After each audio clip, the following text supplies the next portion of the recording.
And we're back, ladies and gentlemen, boys and girls, children of all ages. This is Kayfabe Corner. This is your host, JPO, Jordan Pearson. I sit down with a pro wrestler here today. I'm with James Anthony. James, how are you? Good, man. How you been? Pretty good, man. Pretty good, man. It's been a while, man. What's up? How you doing during these crazy times? What's the last time you've been in a ring? Dude, it's been crazy, man.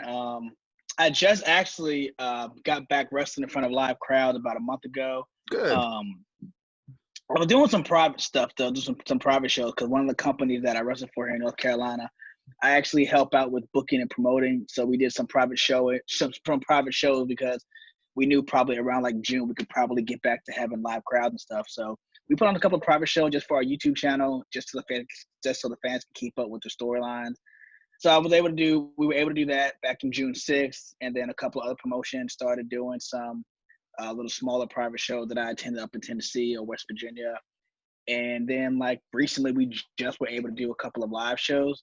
I actually did my first drive through live show last night, where the fans got to sit in the cars or they got to How put was chairs that? around the ring. That's a different kind of thing. How's that? It was different, man. Somebody made a good point. This could be the future of independent wrestling. I hope not. But that could also be an option. It was different. Like I said, we had a nice little turnout. A lot of kids came out. Like a lot of parents brought their kids. Some guys sat in their trucks or their cars the whole time. Some people bought food, sat in the back of their trunks. They had like a big truck. They just bought like some snacks, some waters, and everything. It was different. It's just hard because we're all still trying to get used to this whole pandemic and the do's and don'ts. Like I said, it was fun. It was a lot going on with the show I did last night because the one venue that we were gonna do, they didn't want to do it with us anymore because they could only our governor here in North Carolina, he pretty much made it a little bit harder for us to try to move into phase 3. So we had the YMCA that we were gonna run in actually told the guy that he couldn't do it, that we'd have to move it, and if we did go ahead and do it inside, that he can only have about 10 people inside, and that was like including wrestlers. So they were going to make it very difficult for him to run, but it's there's nothing he can do. That's just how the times we're living in. But like I said, I'm hoping things get better, man. Out here in North Carolina, some of the cases are starting to take a rise again. They actually were going down, but then like once they started allowing things to open back up, a couple of the cases started rising. A lot of shows are probably not going to be running anymore or no time soon. There's been a lot of talk about that. A lot of guys are just are pretty much like just calling it quits, not just because of the pandemic.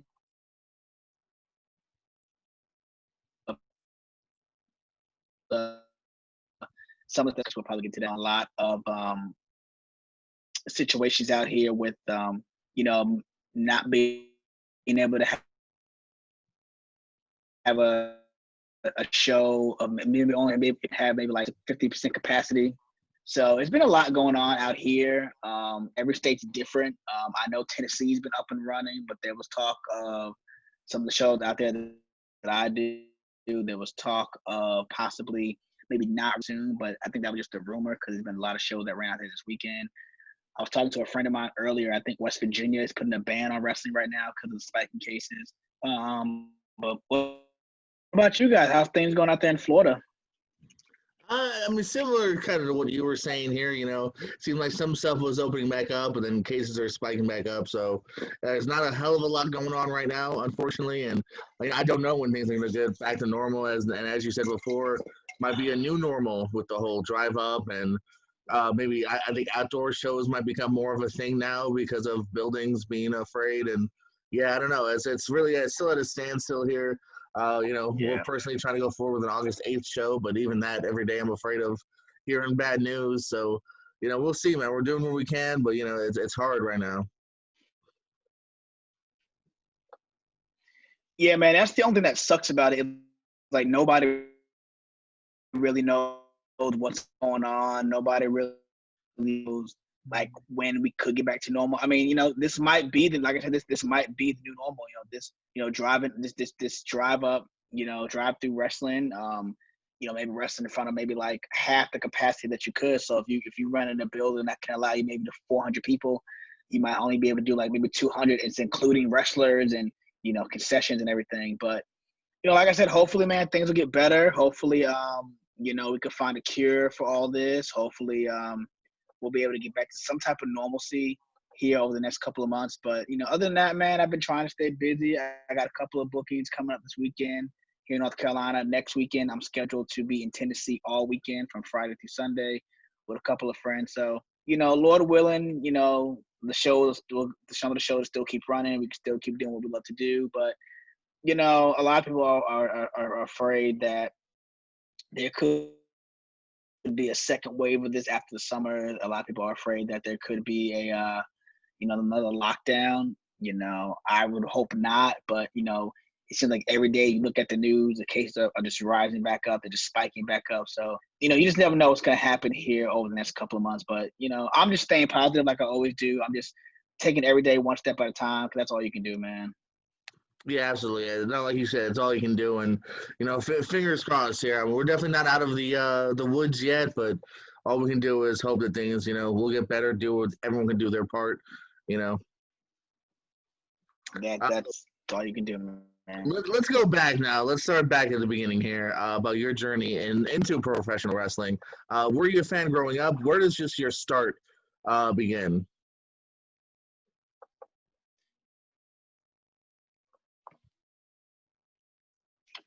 Yeah, man. I was a big I think everybody was a big Hulk Hogan, Ultimate Warrior, Macho Man fan.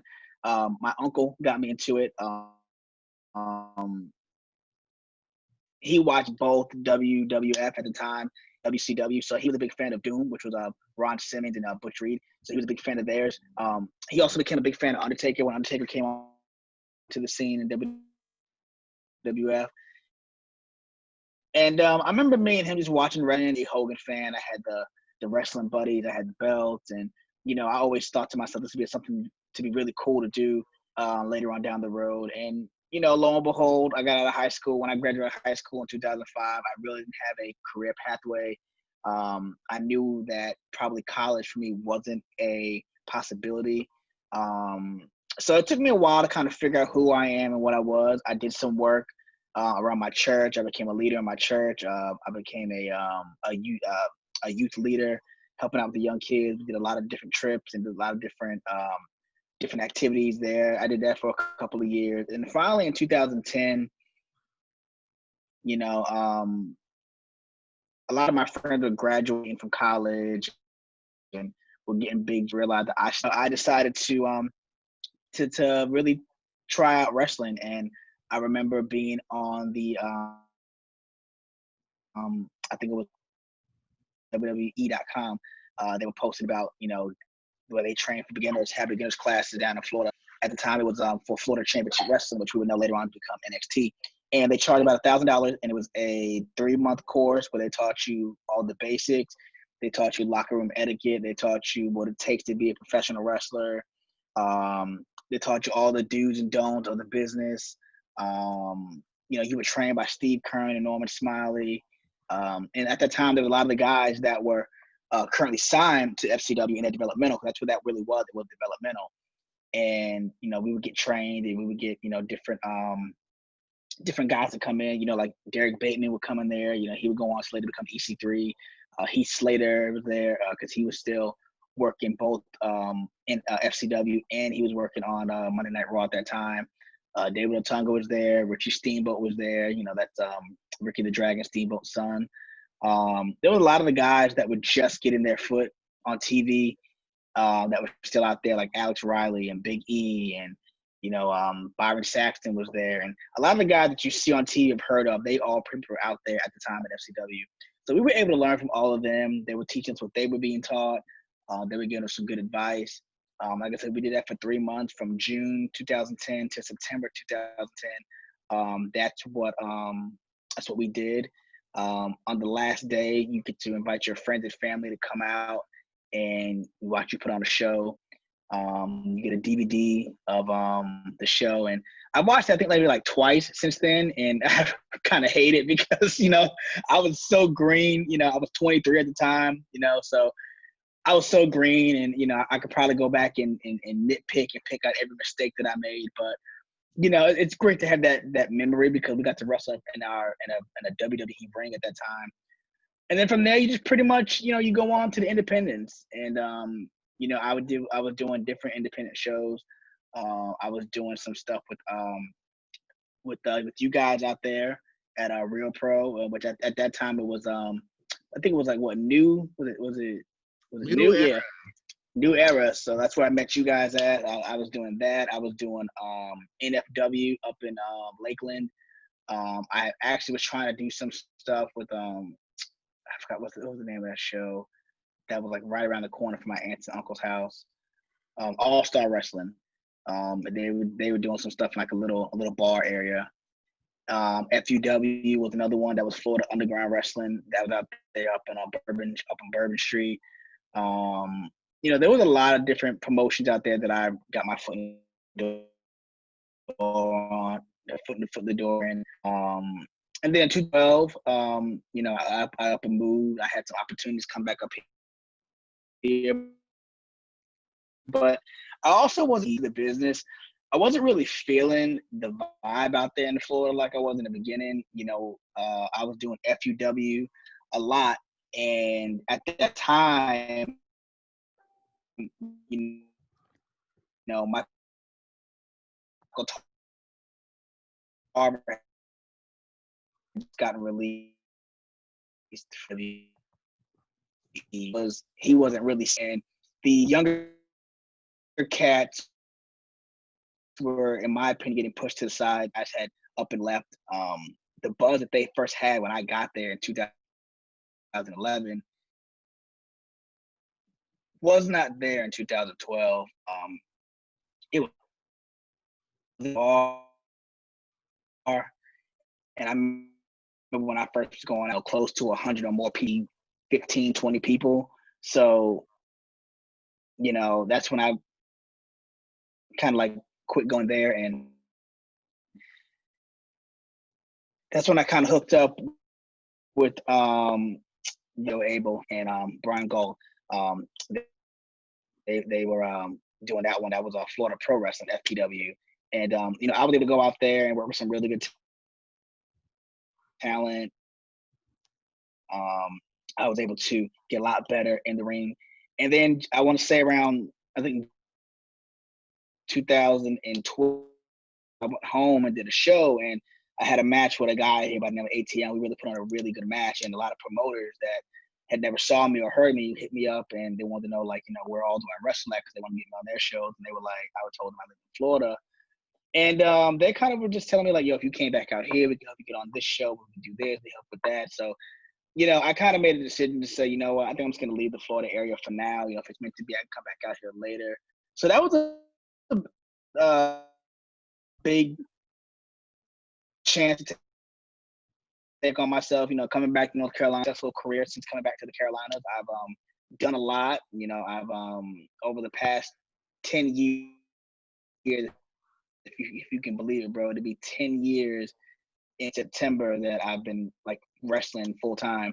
Because in June of this past year, it was 10 years that I started training. September of this year kind of be when I had my first match. So it's hard to believe that 10 years has gone by so fast. And I've done tryouts with WWE. I've done tryouts with Ring of Honor. I've done some tryouts for New Japan Pro Wrestling. Promote one company up here. Actually, I'm actually helping book and promote two companies out here now. And I'm also helping out with some training at the one show that I book at Bring Wars, Carolina. I go out there on Tuesday and Thursday to help out some of the new up and coming talent out there. I'm a father now. I have a little boy. He just turned 1 back in May. So that's been here the past 10 years. And like I said, everything. There was a lot of opportunities coming up that I was going to be getting, but since the pandemic hit, a lot of that stuff got shut down. A lot of that stuff got canceled. I was going to actually, some friends of mine were going to help me try to get on Lucha Underground, but, Lucha Underground folded last year around this time. I think a plan, man, because I've really done a lot. It's amazing how far I've come over these past 10 years. And even when people thought I was gonna fail, even when people think I was gonna make it, even when people told me that there was no place in this business for a guy of my size, a guy of my stature. I never gave up. I always, took chances. I always took risks, and that's what the business is all about, man. Taking chances and taking risks. I didn't want to be one of those guys that was sitting around in my 50s doing the shoulda, couldas, or wouldas. You know what I mean? So I was really glad that I took those chances. I don't, like I said, I've gotten some really great major opportunities. A lot of younger talent look up to me. They want my advice on stuff. It feels good to have guys like you always want to try to get me back out up in Florida. It's great to have guys in other states that want to get me out by them. So, man, I've really been blessed, man, and I'm just looking forward to seeing, what happened as the years go forward, and pretty much to see what happens after the pandemic's over as well. Absolutely here. All right, we're back. Just checking some technical difficulties here. The question that I always like to ask my guests here, and I know a little bit of yours. Previous gimmicks, you weren't always just James Anthony. Did you ever go by any other names? You had to bring that up, huh? I started out as GI Jam. That was just something that I did because when I was training out at WWE FCW, on your last night you got to have a name, something that you want to go by, and I really didn't really, the one thing about wrestling is you don't really realize how much work really goes into it. When you watch wrestling on TV, you see all the cool moves, you see all the cool spots, and you see all the different stories. There's so much more to it than just that. And, nobody really knows what really goes on behind the scenes.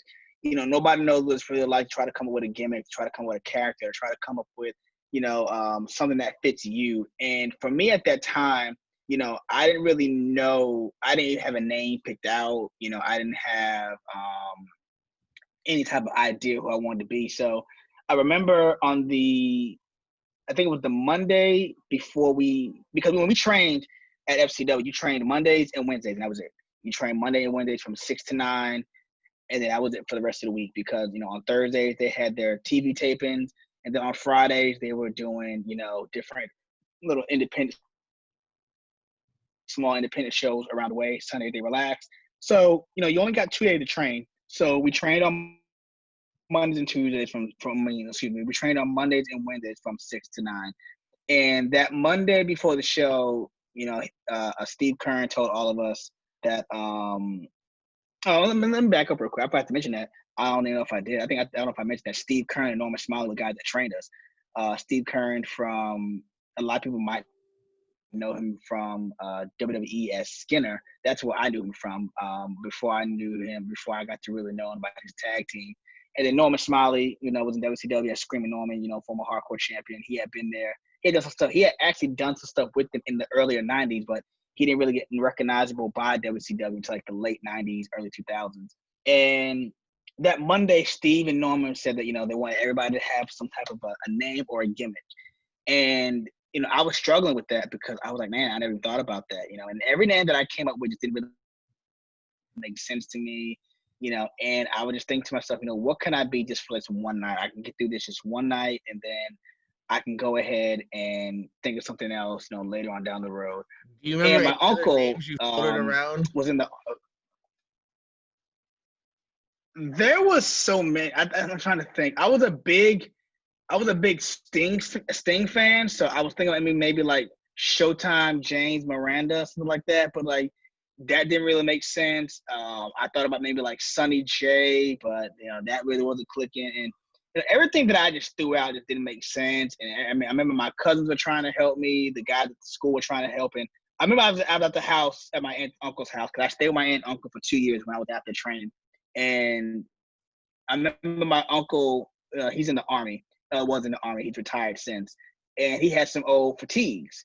And I remember, that he was asking, like, what all I was gonna be wearing for the show on Wednesday night because they were gonna come out and support me. And I was like, man, I have no idea. I was like, I didn't think this far. I didn't think like about none of this stuff.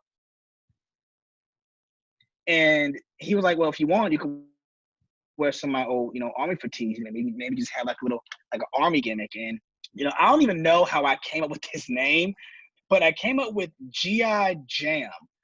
And if I'm not mistaken, it might have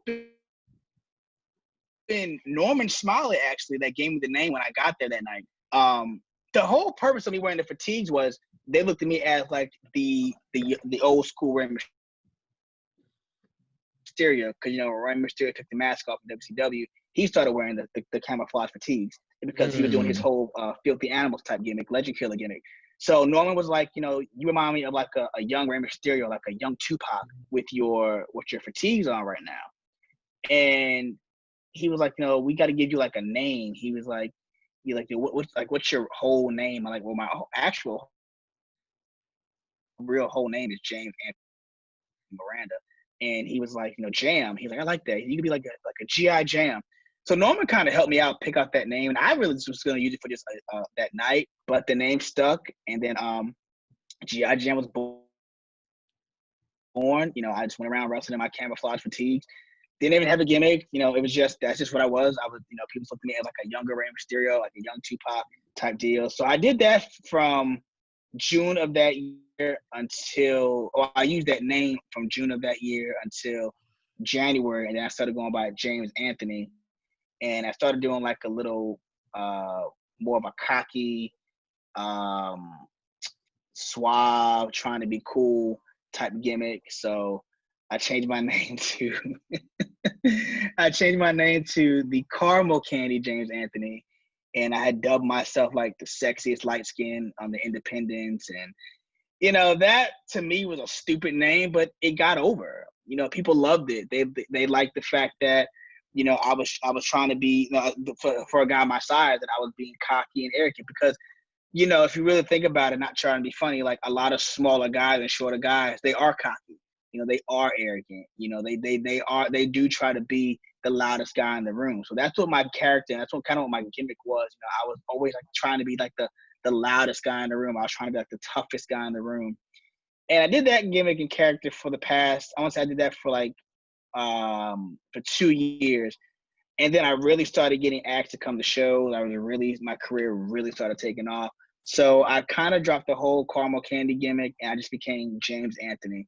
And pretty much my gimmick from then to even now is just pretty much, I know I'm always gonna probably be the smaller guy in the locker room. I'm not gonna probably always be the biggest guy, but I got the biggest heart and I had the biggest fight, and I'm not afraid of anybody. I'm willing to face anybody. I'm willing to do whatever it takes to win in any match, in any situation. So, it took me a while to really figure out a gimmick. It took me a while to really figure out who I was, and that was probably the hardest part about becoming a wrestler, was just trying to find out who I was, trying to figure out who I am and who I wanted to be. But that just takes time. It takes time for you to really get the gears going. It takes time for you to really, figure out what you want to do. So, kudos to Norman Smiley for giving me the first name. Kudos to everybody that supported the G.I. Jam character, the Caramel Candy character. Like I said, I've probably done some of my best work just being myself, just being who I am in your situation in real life. Things that go on in life, always being told it's sure, and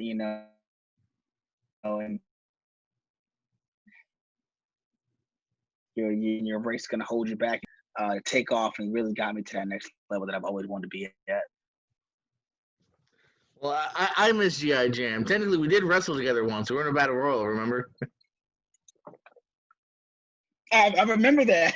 We did that battle royal. I think you eliminated me too, if I can remember. I don't know. Oh, I don't think did I get an elimination? Oh man, that'd be cool. I think you probably eliminated me somehow. There's no telling. So technically, I defeated you. Okay, sweet. I'll take it. Well, Yeah. Hey, don't you gonna put it on Facebook? Are you gonna put it on Facebook like everybody else? JO1, James Anthony 0. Oh yeah. You know what? I gotta come to Real Pro now and get my win back. Come out during our next Rumble event. You can eliminate me. There we go. I'm gonna be a surprise. You'll be the number 30. Big old surprise. So you mentioned you moved over to the North Carolina. Any difference in the North Carolina scenes, both fans or in the locker room, between that and Florida?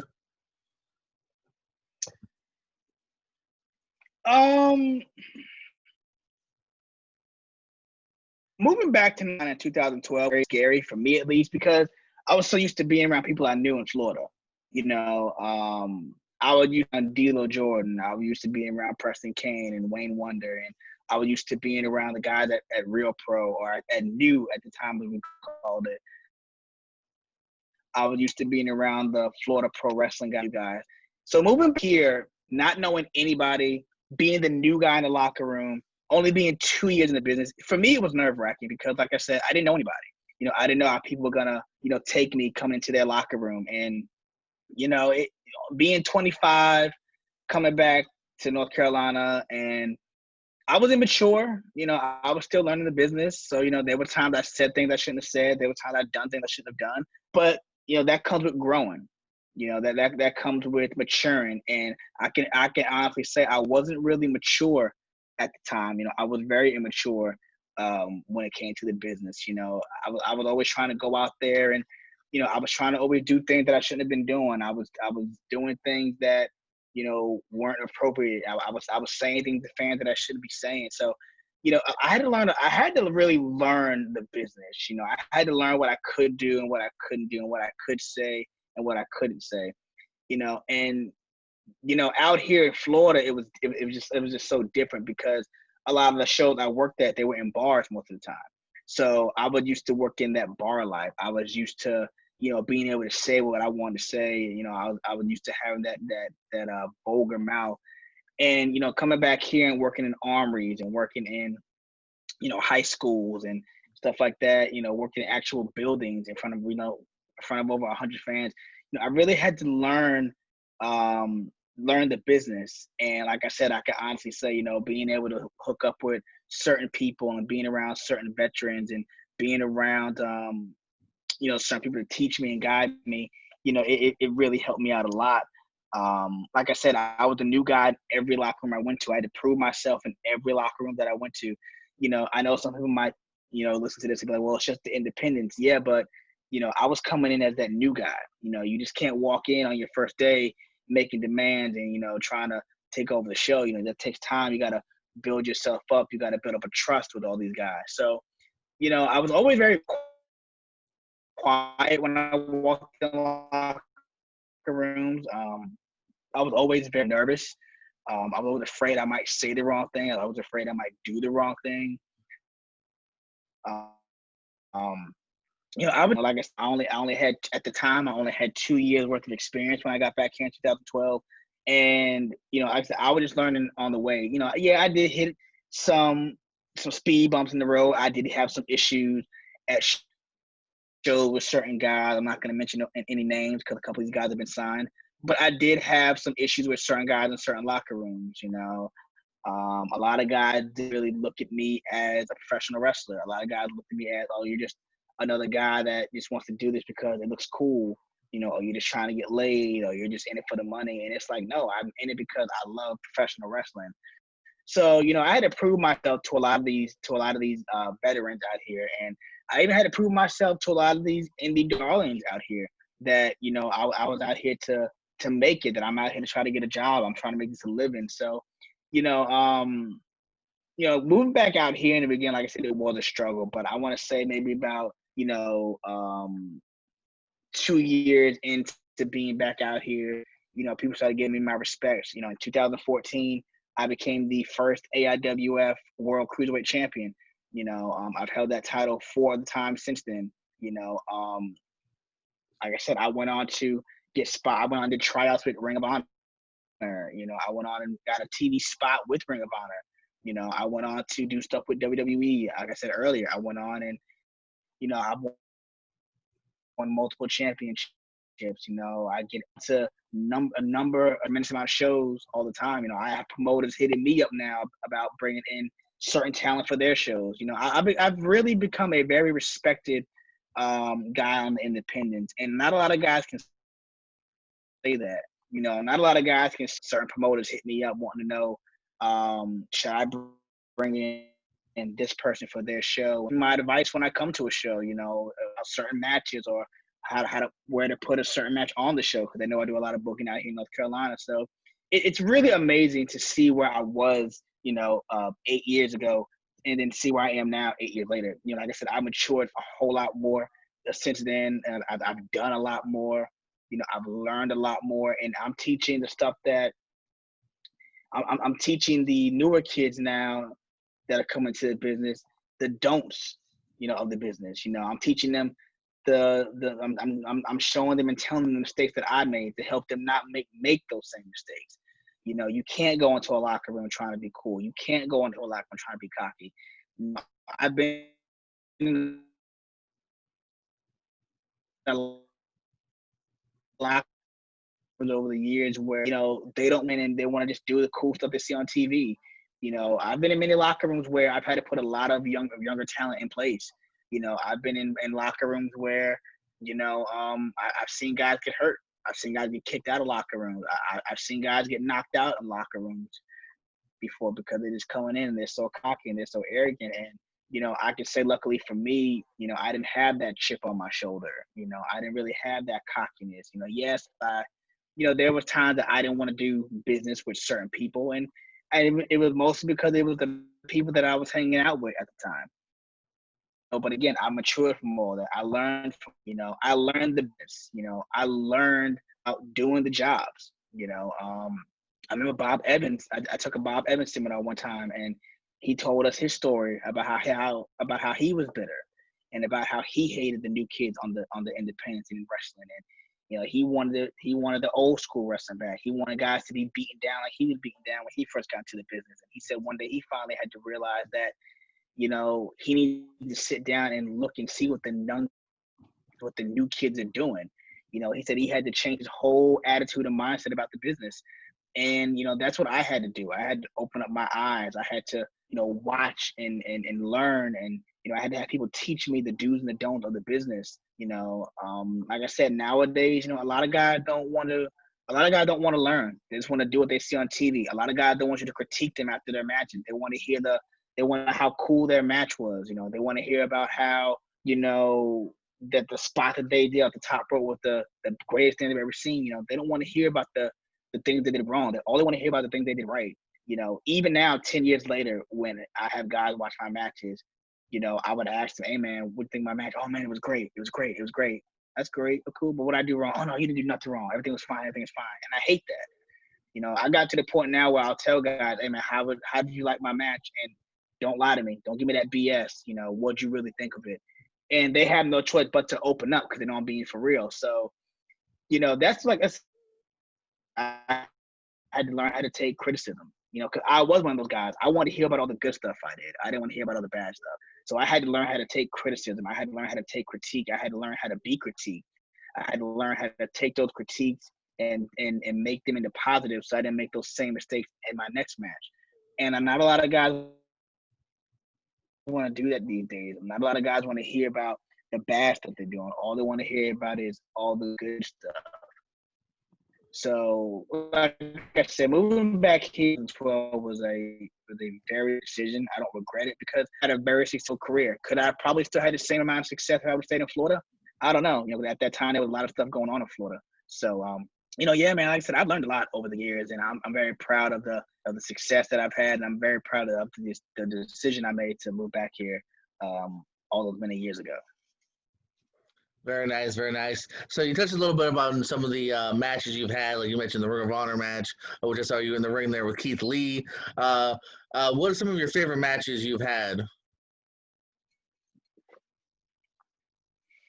One of my favorite matches I had was actually from last year. I got to wrestle Lodi, and that was a really cool match. You know, I got to wrestle Lodi, and it was one of those shows to where, you know, I knew going in the show wasn't going to be great. I knew who the promoter was. I only went because the show was local for me. I didn't have nothing to do that weekend. The promoter hit me up and he was like, man, I'll pay you this amount of money to come in to do my show, both my shows for the whole weekend. And my girlfriend's parents lived out in the area that the show was at, so I just stayed at their house for the whole weekend. And you know, I got to the show, and he's like, "Hey man, I want you to wrestle Lodi." And I had seen Lodi many a time on different shows, and you know, I never really got to talk to him. And you know, getting to talk to him and getting to get in the ring with him was very cool. It was very awesome. You know, he was very proud of my work. He loved the way I sold for him, and we probably only wrestled in front of like 30 people, but I was, you know, I made it. You really couldn't tell because we had him up the whole time. So getting a chance to wrestle a big star like Lodi from WCW was a big deal to me. You know, some people it was, oh, he didn't ever do anything. He was just in the fly. I love Lodi. But he was on TV. You know, and, bro, and it's like, you know, when you think of the flock, you think of Lodi. Yeah, you think of Ray, but you think of Lodi. You think of the guy with the signs. So it's like, Yeah, you know, that's what you remember. You know, so that was a real good one.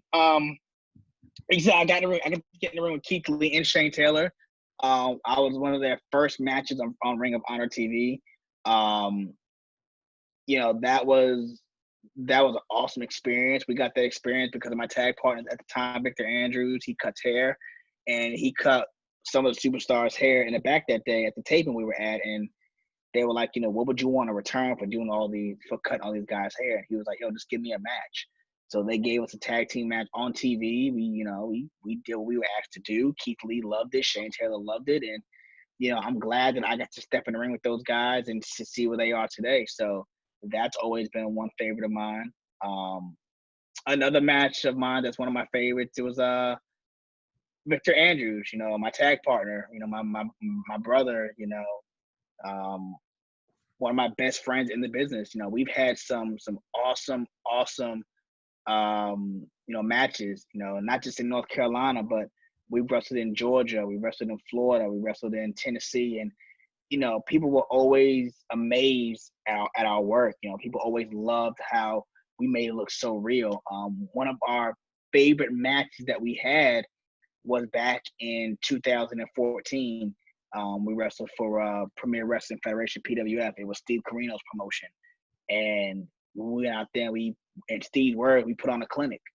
You know, we went out there and we wrestled. You know, we had the crowd from the second we stepped into the ring. You know, as at that time, we were tag team partners and we were tag team champions, and it was a tournament.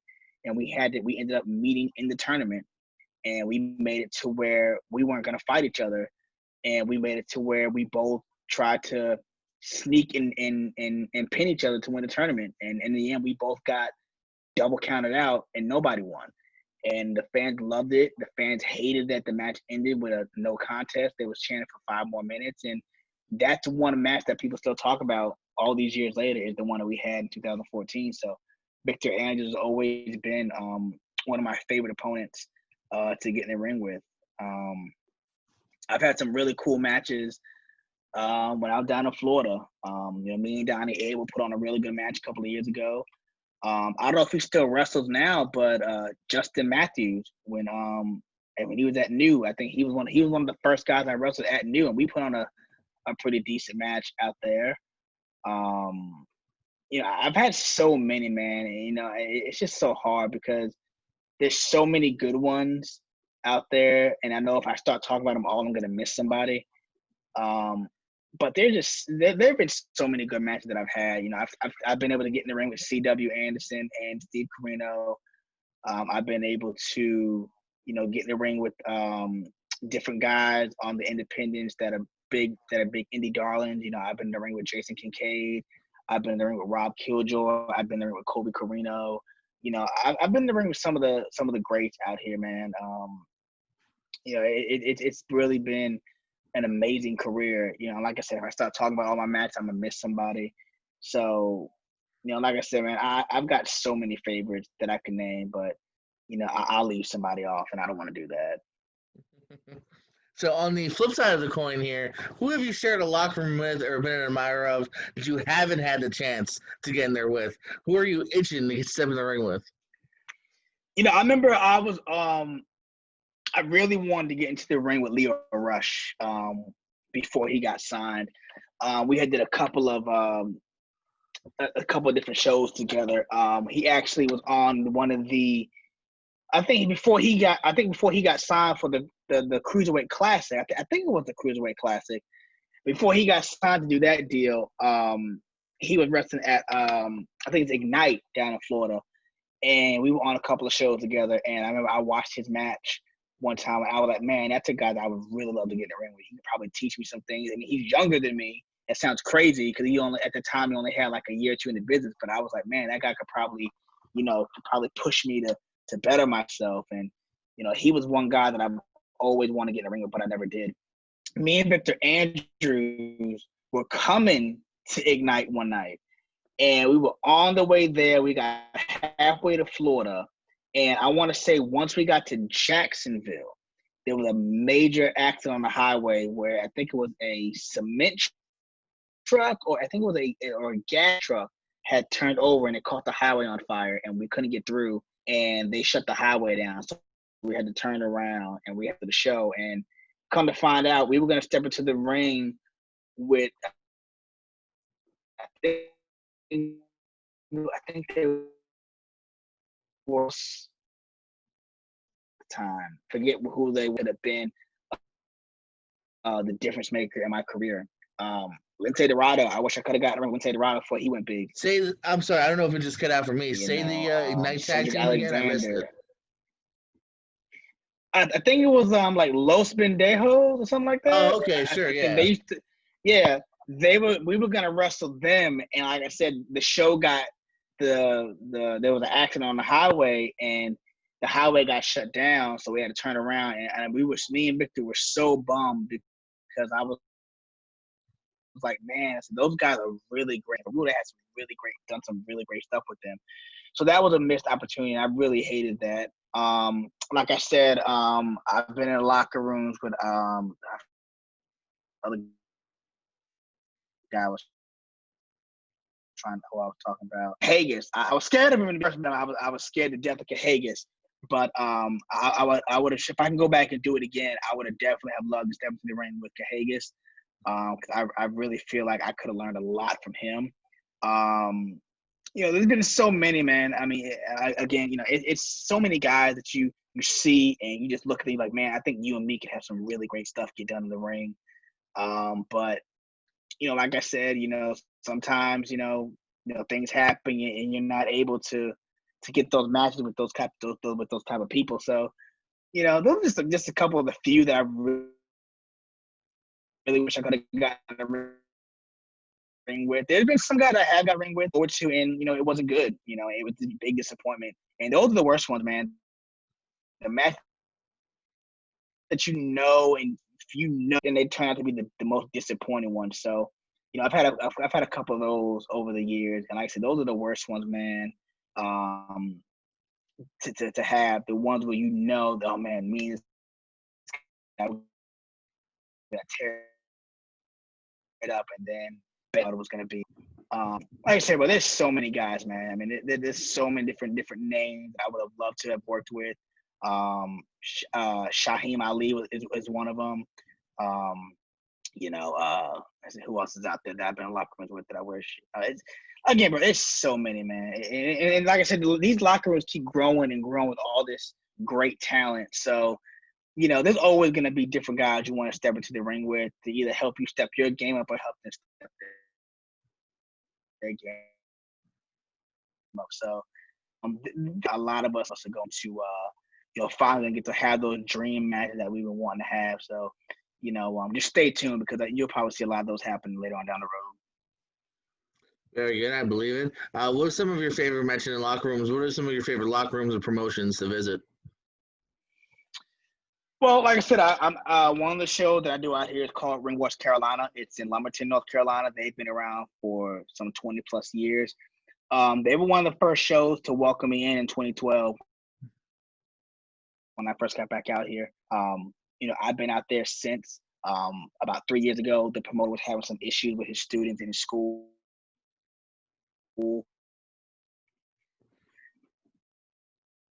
and he was thinking about so I stepped up to do some book. Being that I travel such, that took place before the pandemic. Him and his partner that was helping him with the show, they had a phone out, so we were dealing with that, and a lot of students left that show and in his school to go to another school to train.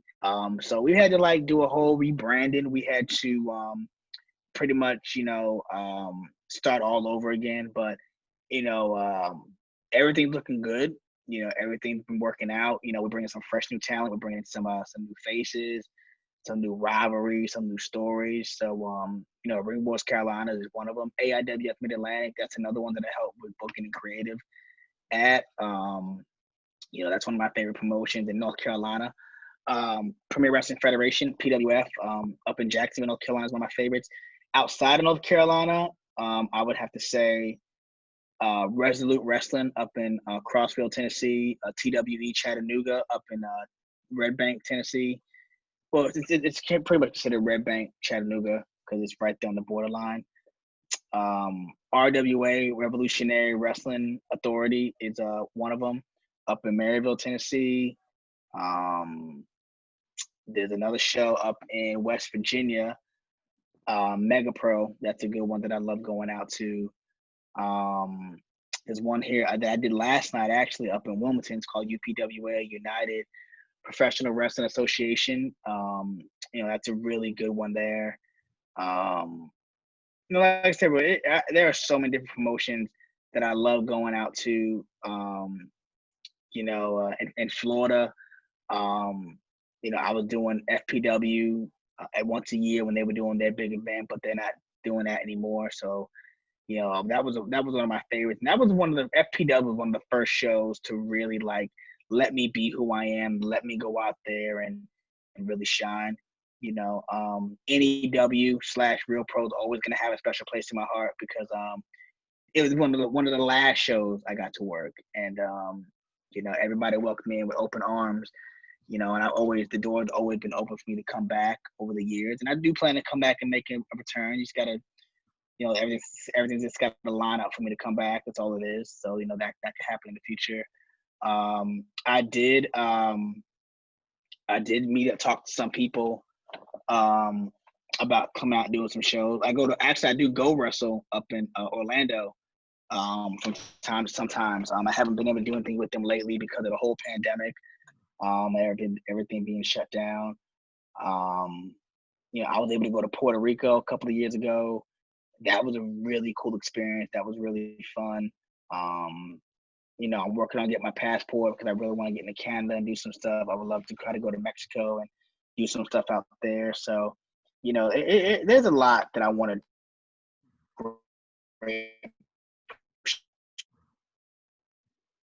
there. And I'll find it. I try to stay away from the not so good promotions. It's hard because nobody wants to believe they have a bad promotion. Everybody wants to believe they have a great promotion. So, I'm one of those guys that I'll try it once. I'll try your show out once. If I like it, I'll let you know. If I like it, I'll come back. If I don't like it, I'll let you know. Yeah, this is probably not going to be a promotion. A show that I'm going to work on the regular. So,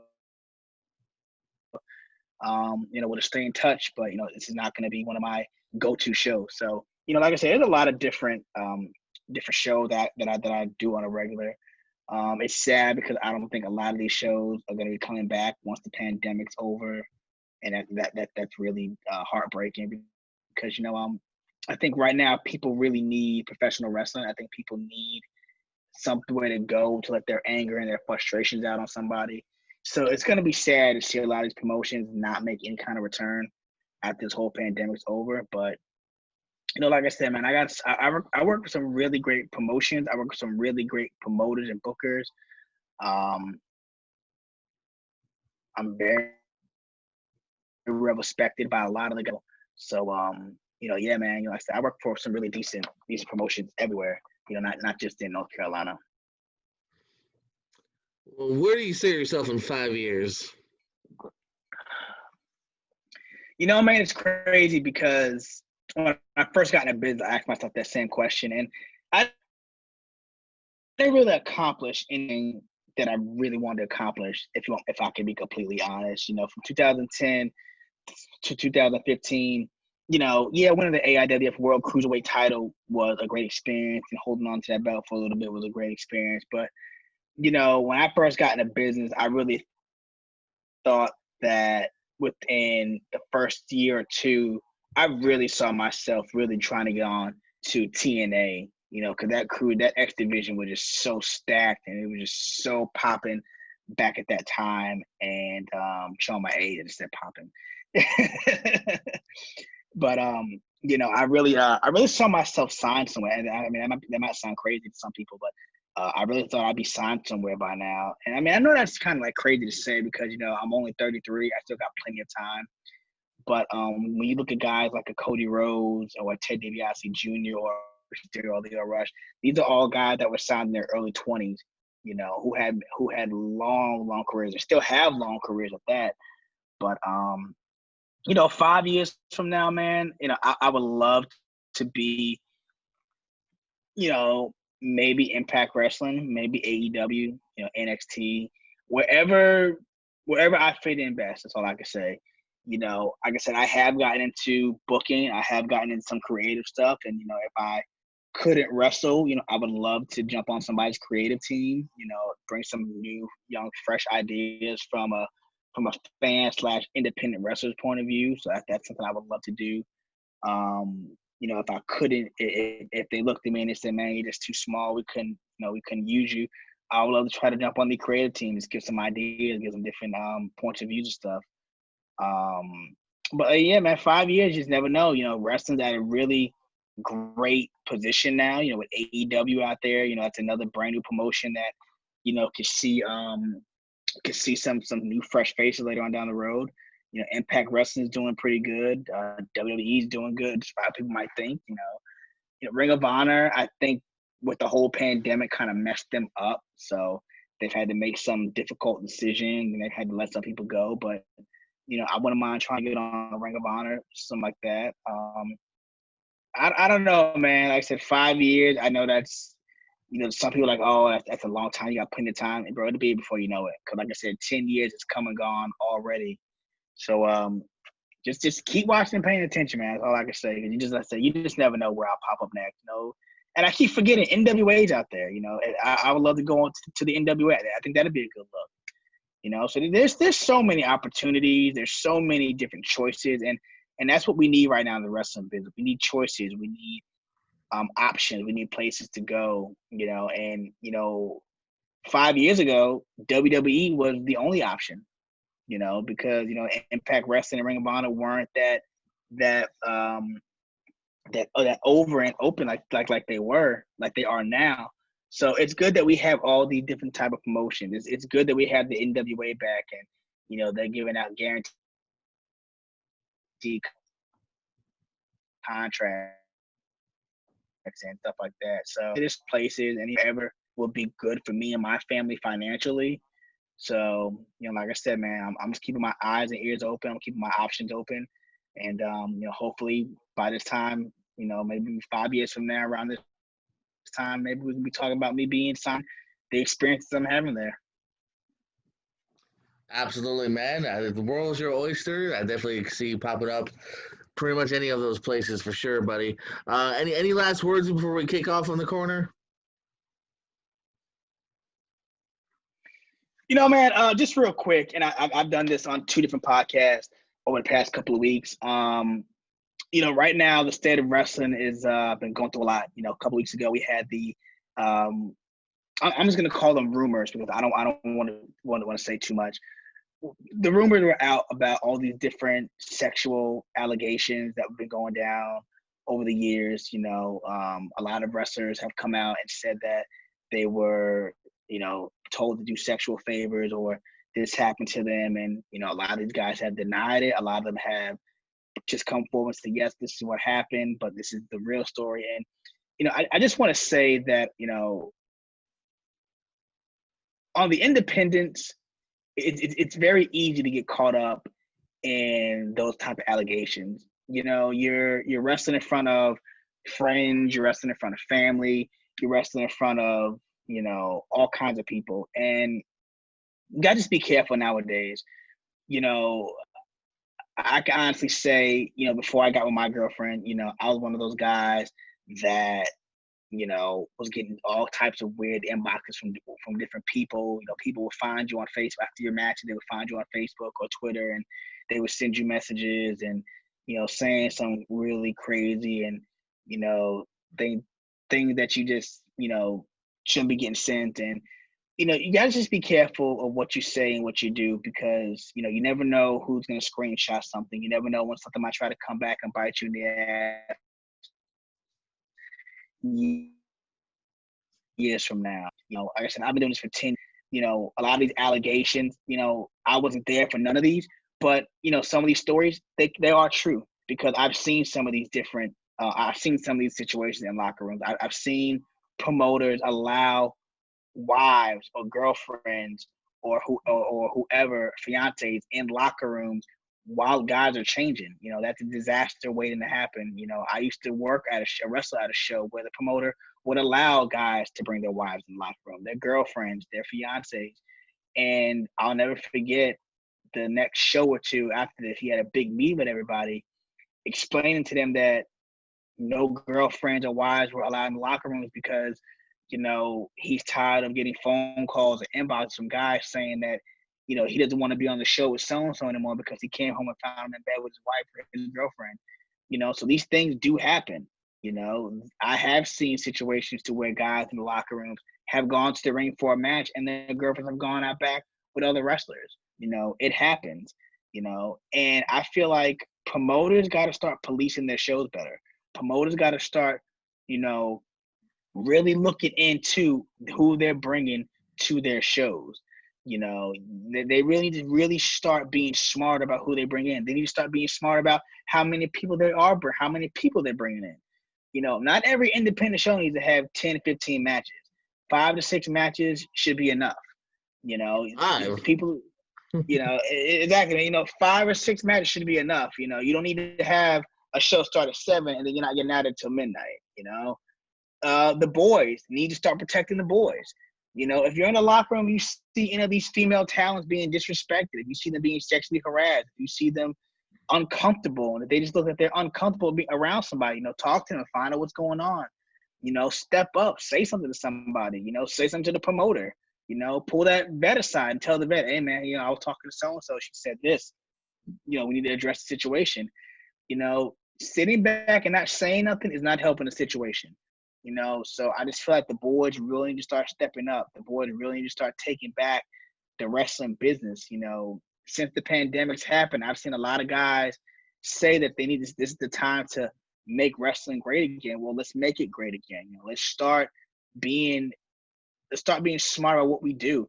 This also goes into training. Be careful and be cautious about who you allow to come train at your school. You know, find out why that person is there. Find out why they really want to wrestle. You know, I know a lot of these schools, you know, they allow a certain amount of guys to come in at one time. You know, you might have to get now with everything coming out, you might have to just, you know, break up your trainings. You know, if you have 20, 30 guys training a week, you might have to break that up now. Maybe, you know, 10 guys on this day, then 10 guys on this day. You know, if one of your female trainees come up to you and tell you they don't feel comfortable getting in the ring with a certain wrestler, listen to them, believe them, find out what's going on. I mean, that, you know, if word gets out enough, you know, something to get said. You know, I've watched a lot of guys over the past couple of weeks. You know, some of the names that have been some of the names that popped up on that list are very shocking. You know, because a lot of those guys that were on that list, I've been on shows with, whether that be independent shows or rather if I was doing extra work, you know, in a company. You know, I've seen these guys before, so it was really shocking to see a lot of those names on that list. It was very sad to see guys like, you know, Joey Ryan have to shut down his promotion because of the allegations going down. It was really sad to see Sammy Guevara get suspended from AEW because of something he said, you know, 4 years ago. You know, and that's another thing that a lot of these younger wrestlers need to realize. I understand you like to post stuff on Facebook and on Twitter, and then you like to post stuff on your Snapchat and Instagram. Hey, I do too. You know, I'm a big social media junkie. You know, my girl gets on me all the time about being on my phone. You know, it's just, you know, the thing is, you know, you gotta watch what you say on social media. You gotta watch what you post because people are quick to screenshot something.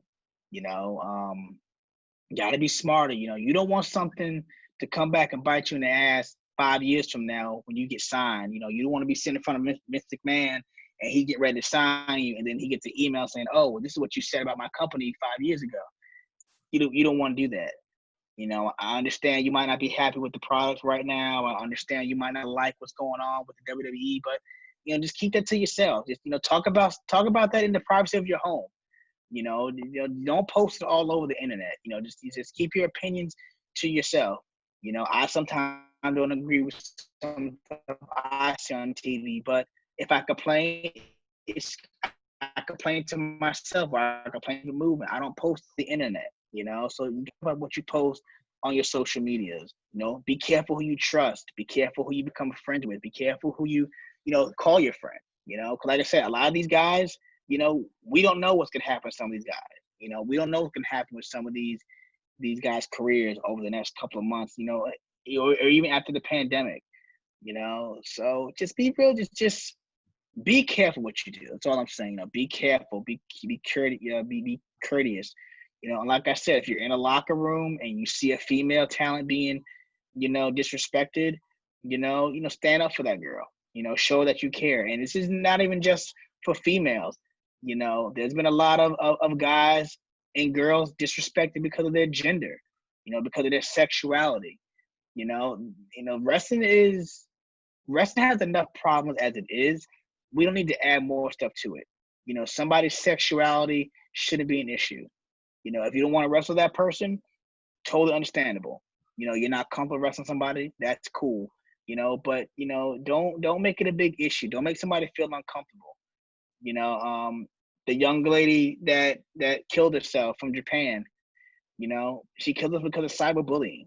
You know, I mean, it's you know, words hurt. You know, I know I used to get bullied. I used to be a bully. That sounds crazy because I'm 5'4", but I used to be a guy that bully people. I used to make people, and you don't have to beat somebody up to be a bully. You can use your words. Words hurt. You know, words hurt in a major way, and you don't know what somebody's going through, and you don't know what you might say could be the last thing that just triggers them to just take their own life. So we got to be better at what we do, guys and girls. We got to be better at everything. You know, start policing your locker room, start policing your training schools, start asking these guys why they're coming to your schools. You know, start asking guys why they want to be a wrestler. You know, really get to know people before you put them in the ring with anybody and everybody. So, you know, like I said, guys, just let's make wrestling better. Let's get through this pandemic and let's make wrestling better than it's ever been. Let's go out here and love each other. Let's support each other. Let's build each other up, man. Let's not break each other down. No, man, absolutely. I think that's the silver lining for me is that we're at a weird time in wrestling, not just the pandemic, but all the the allegations, the safety of the locker room. A lot of things are being questioned here. I think the silver lining is that hopefully because of this, because we're having these conversations, because like you said, police the locker room, police. One thing that hurt me is I hated hearing when promoters weren't taking care of their staff. If a female talent says, "Hey, I don't want to go pick up that guy because I don't feel good about it," and you found out that that guy was like, "Oh, go ahead and do it anyway," like just be better. And I hope that that's what we'll do, is that wrestling will come out of this even better, even safer for everyone, all creeds, everything here, man. Because that's when wrestling is at its best, is when it's for everyone, when people can just share a common passion and just put on the best show that they can, and no one has to question their safetyness or anything like that. Exactly, man. You know, like I said, it starts with us. It starts with us, man. Like I said, if you're not comfortable being in the locker room with somebody, let somebody know. If we have to have girls on one side and guys on the other, and that's what we got to do to make things better. That's what we got to do, man. Yeah, whatever needs to be done, man, just to make the show just run better, be better, and have like I said, just have no one be questioning whether or not they could go to a show. And we just make it aware there's no question of of safetyness, you know. Exactly. Well, James, my man, it was good talking to you, man. Definitely best of luck. Hopefully, I'll see you sometime soon here. Who knows when, but sometime, hopefully, we'll share a locker room with each other. See you sometime down in Florida. Great seeing you do some great stuff, man. It's always been fun following your career these last few years. From GI Jam to the AIWF to all the different things. You're working backstage too, which is cool. I definitely can see you in that capacity as well for many years, lending your knowledge and talents, whether it's creative, training, whatnot. So thank you for everything you've done. Continue to do, man. I'll see you sometime soon, bro. All right, bro. I appreciate you having me on, man. I'll talk to you later. Absolutely. That was Kayfabe Corner, James Anthony, JPL, Jordan Pierce Owens. Thank you for everyone for checking it out. Oh, he left already. Now I can say some bad things since he left the lobby. I'm just kidding. Hope you guys enjoyed this episode here. Hopefully there wasn't any technical difficulties. I know I had a little bit, at least hearing him on my end. Hopefully it didn't transition to the final product. If it did, maybe we'll have to get him back on here so we can get more clear audio. But anywho, guys, thank you for checking out another edition of Kayfabe Corner, whether it's checking out on Spotify or YouTube or all those other platforms. JBO, I love you more than you'll ever know. And hey, keep it kayfabe, y'all. What'd I say, y'all? I don't know.